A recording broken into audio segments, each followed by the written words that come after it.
Hi everyone, my name is Natasha Degen, and I'm very pleased to be presenting with my colleague, Sandra Skurvida. So it's a bit of a departure. We're not going to be presenting as artists or curators, though I think we've both done curatorial work, but as academics and educators. I chair a master's program in New York, and we've been developing a course to bring graduate students here to the UAE. The program is called, it's an MA in Art Market Studies at FIT, where Sandra is also on the faculty. It's a project that we think is in line with the broad interpretation of the theme of thinking collections that we've seen so far at this field meeting. For instance, developing curriculum can be seen as an act of both collecting and of curating. In the art market, you see sometimes a distinction between the term buyer and collector, where buyer is someone who acquires a work of art, so anyone who's involved in purchasing an artwork, whereas collector is a term that's reserved for those who collect with a kind of, acquire art with a kind of deliberateness, who are guided by a curatorial concept or a particular focus to their collection.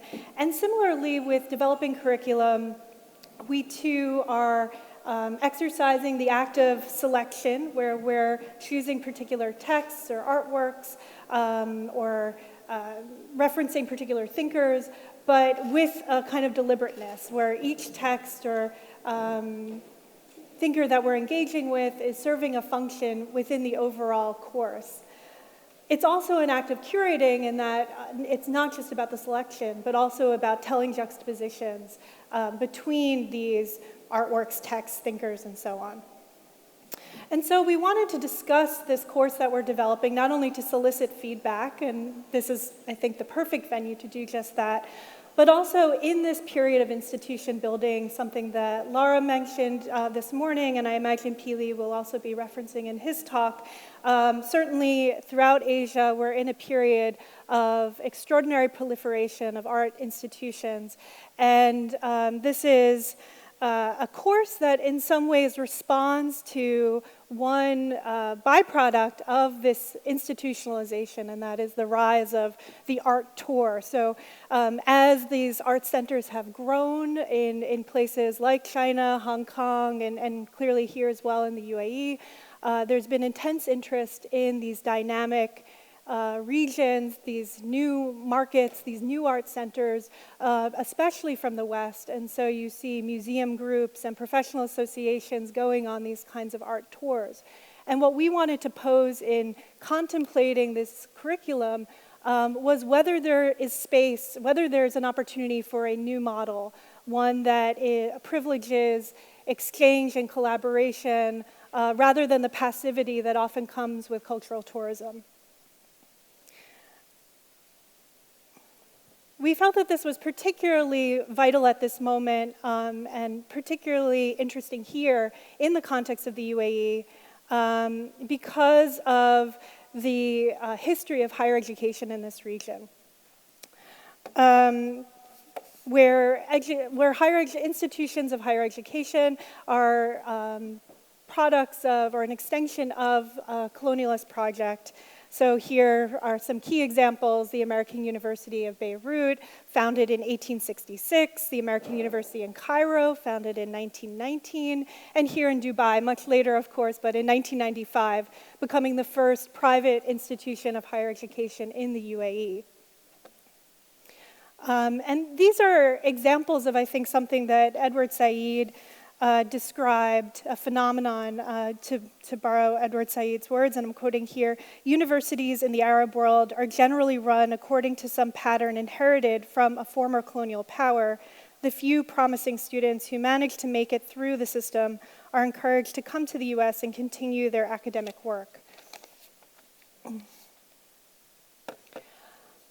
And so within this context, looking particularly at the UAE, we've seen a recent history where first the American University of Dubai was founded in 1995, 1997, University City, this sort of educational zone, opens in Sharjah, which includes the American University of Sharjah, a private institution. In 2003, Dubai opened its Knowledge Village, another sort of designated area for educational institutions.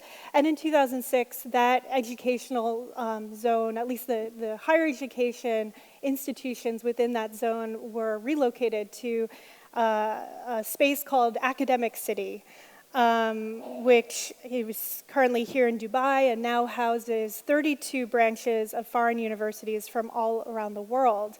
And in fact, here we see both a number of branch campuses.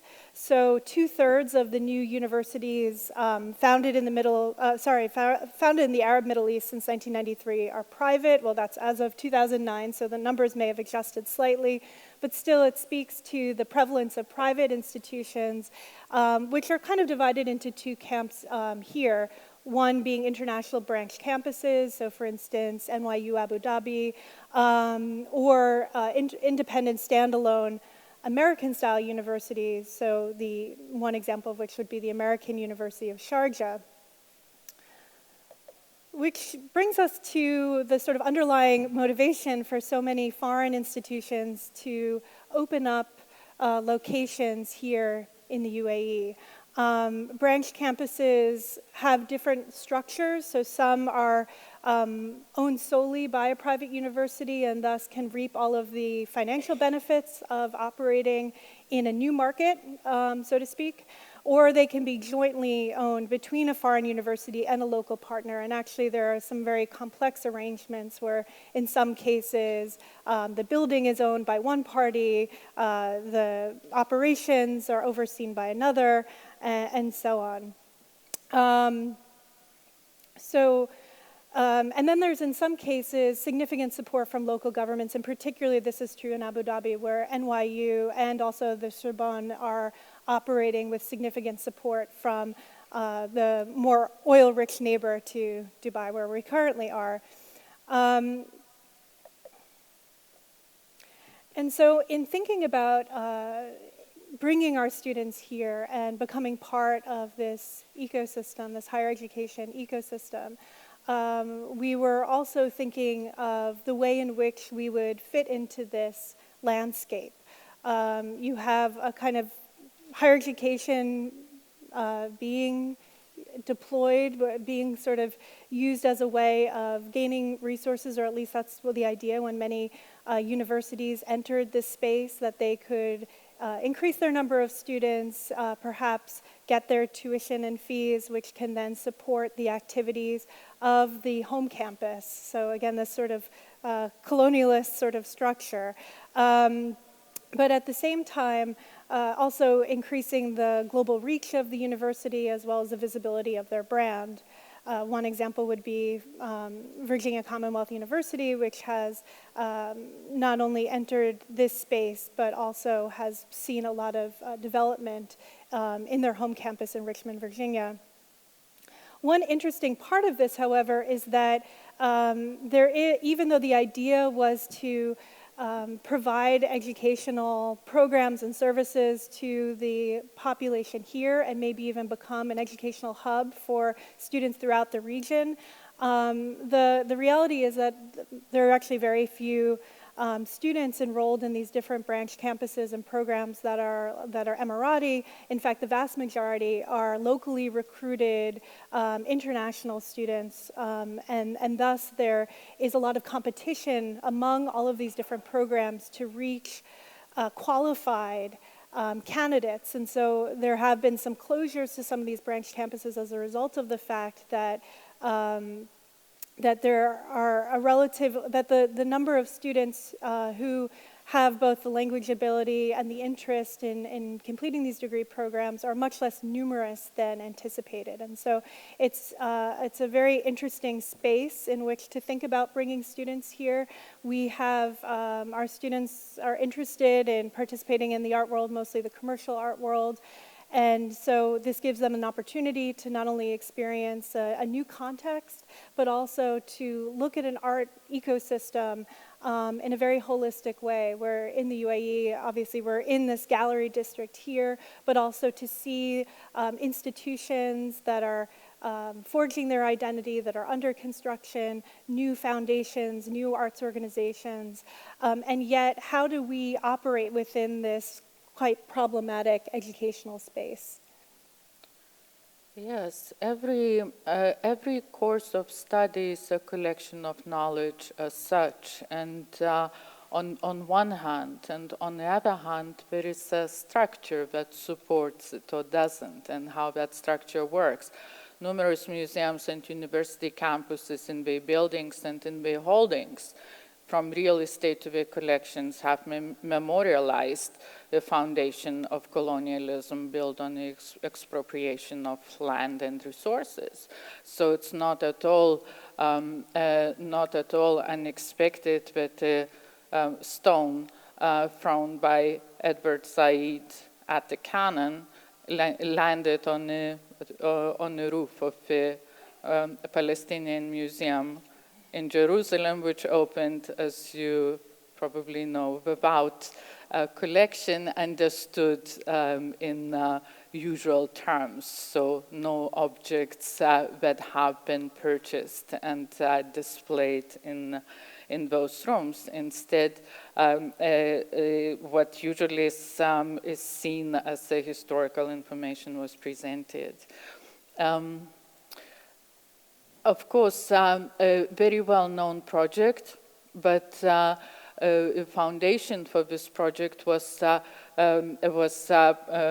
Academy of Art in Palestine. So this collaboration between the museum and the Art Academy that highlighted the transfer of knowledge from one context to another also precedes our thinking in that maybe less materialized transfer of knowledge in teaching. So this is, of course, one of the cornerstones in our thinking about the course. And perhaps it's not at all unexpected that artists' reactions to existing academic institutions was not really that sunny. As I looked for examples to include in this presentation, cubes, enclosures, glass boxes, dark spaces really kept popping up. As in this project where Hassan Khan sat in a soundproofed, one-way mirrored glass room replica of an old apartment every evening for 2 weeks, drinking, smoking, and reminiscing about his undergraduate days at the American University in Cairo in the early 90s. His monologue later screamed in a video at the same institution that incited this monologue. Critiques the institution that is both at the center and yet separated from Cairo life, and that, as Hassan expresses, defined locally by both resentment and aspiration.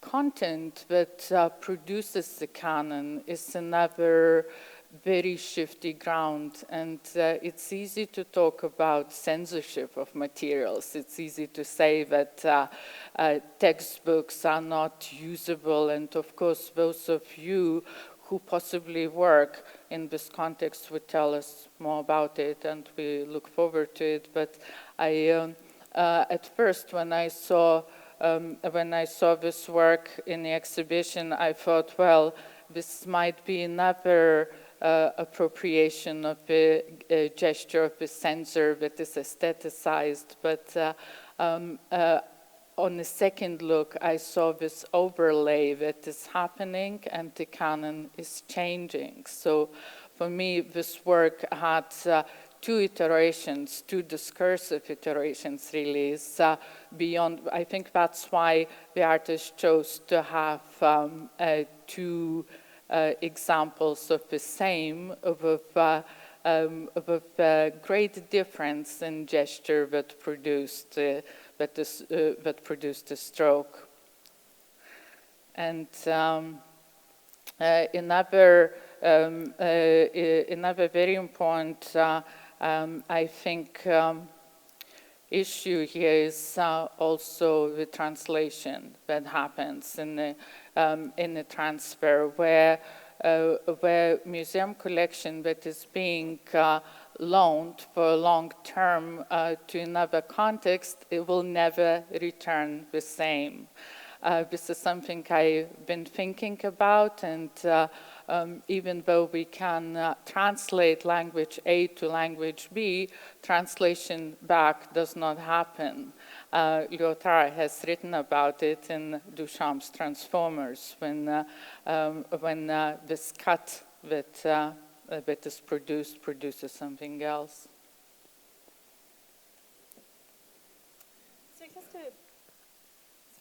So just to conclude, we wanted to raise some questions and invite feedback, critique, ideas, thoughts. We're still in the process of developing this course, and it's not yet been offered, but we're very interested in not just the practicalities, developing an itinerary to see artist studios and institutions and galleries and auction house activity, and to get a very comprehensive view of what's happening in this art world, in this particular kind of art ecosystem, but also to think about ways that we can collaborate and engage local partners, how we can facilitate a kind of exchange, as opposed to having this model where you have a foreign university opening a branch campus and it's sort of a one-way street. How to do something that would be genuinely engaging with a local community, and where students maybe that are local can engage with our students coming from New York, where there's more of an organic situation that's created in the structure of this particular course. So some questions that remain are: what are the best practices for engagement? How can a course of study act as an experiential collection of knowledge? So if we think of curriculum as a kind of collection, you have all of these texts and artworks.